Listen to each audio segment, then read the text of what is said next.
Hi everyone, Melanie here, and I hope you're having a great day today. Thank you for being here and supporting my channel. Right, today I want to make a video talking about the pains of not being believed. When you're in a relationship and you're being abused and people don't believe you, or people just simply don't care, they ignore it, how painful it is, and if you're in the situation, how you can best deal with it. So to start, I want to say that I think all of us can remember a time in the past, in our childhoods, when we were blamed for something and it wasn't true, and we maybe stood up for ourselves and it was just ignored. They didn't believe us. Maybe we were shamed or punished for speaking up. How did you feel? I think about it and I feel worthless. I felt as a child like I didn't matter, that I was unimportant. I felt tiny. I felt helpless. And it just really, it's that kind of feeling of, what's the point? Not feeling believed, not feeling seen. And often this can be a pattern, it's a template that we find seeing happening in the future. We find ourselves in situations in which we're not believed. We speak up, we say, actually, no, this is what happened, and it falls on deaf ears, or we're just not believed. In fact, we're blamed and we're just not seen. What do we do? Because as I often say in my videos, that things that happened in childhood often get shown again in our intimate relationships as adults. So often many of us are in relationships in which we're being abused, perhaps we're being gaslit, perhaps it's very covert abuse, it's been going on for a while, and maybe it's taking us a while for us to actually admit to ourselves that we're being abused, that our partner is really dysfunctional, this has become quite a toxic relationship. A lot of us don't want to admit that we're in a relationship in which we're being abused. Maybe it started out and it was amazing. It was the idealized fantasy relationship. Maybe it was with someone who was a bit of like a trophy person of sorts. Whether they look good on paper, they look good on social media, they were younger and just reminded ourselves of beauty and just excitement of youth. Whatever it is, there is always that initial phase of when we admire them, we're captivated, we're caught up in the fantasy of what it could be. Initially it starts out this way, and eventually the love bombing stage, eventually it stops.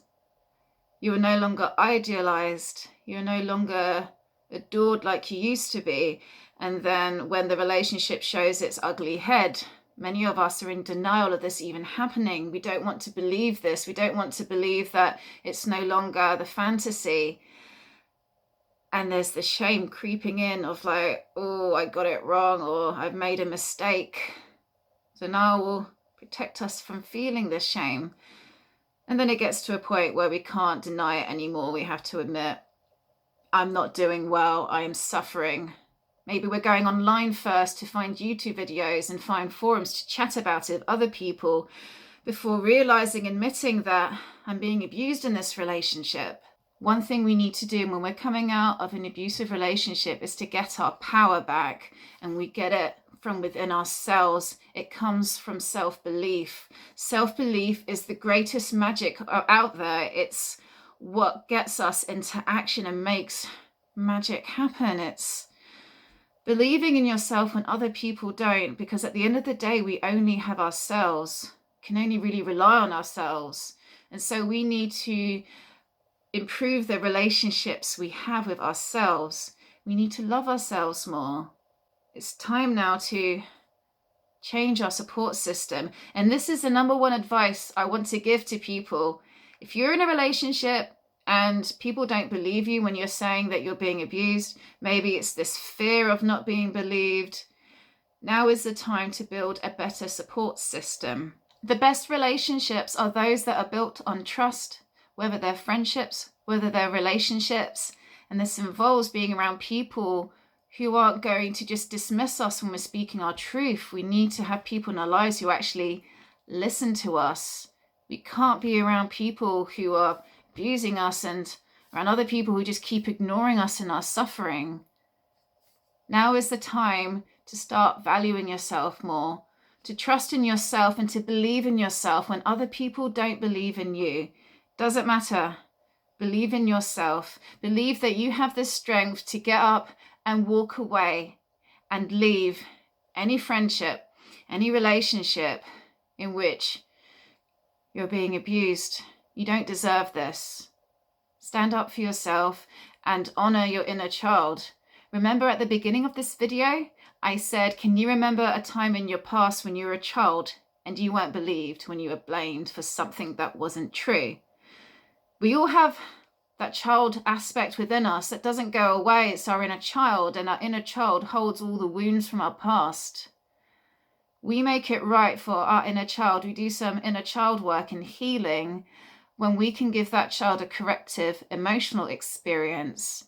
And we do this when we're in a situation in which we're not being believed, someone's blaming us, and we're saying, well, hang on, no, that didn't happen, and we're still not being believed.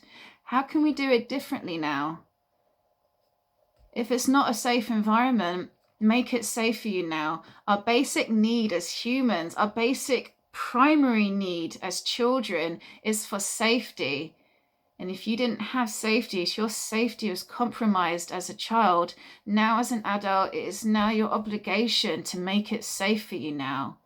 And that means exiting relationships in which your safety is being threatened, your mental health is being threatened. Whatever it is, you deserve to be in a place where you feel safe, whether that's on your own, whether that's with friends, whether that's in a better, healthier relationship. Trust that you deserve better, because we often seek out love that we think we deserve. Let's build up the relationship we have with ourselves now. Let this be the decade in which we're tending to our needs now. We're saying no to people who don't have our best interests at heart. At the end of the day, remember that it doesn't matter if other people are believing false versions of events. If you're not being believed, if you know that what you're saying is right, nothing changes that. You are right. And it's time now for you to stand up for yourself and do what's right for you to believe yourself and believe in yourself when other people don't. Create a better support system for yourself by being more discerning about the friends that you have in your life and who you spend your time with. And if you don't have those friends in your life, know that there are hotlines that you can call where trained people can listen to your story. Like the Samaritans, for example, there is always someone who can listen to your story and who won't judge you and will not blame you or shame you for you saying what you have to say. There's always someone who can listen. And that's what I do with my work as well. I'm a counsellor. So if this is resonating with you, drop me an email, melanieprsvp@gmail.com. Or you can leave messages in the comments below. There's always people who share your story. You can resonate with what you're going through. Remember that you're not alone. Never forget that. I'm going to leave it here for now. So let me know what you think in the comments below. And have a lovely evening. Take care and bye-bye.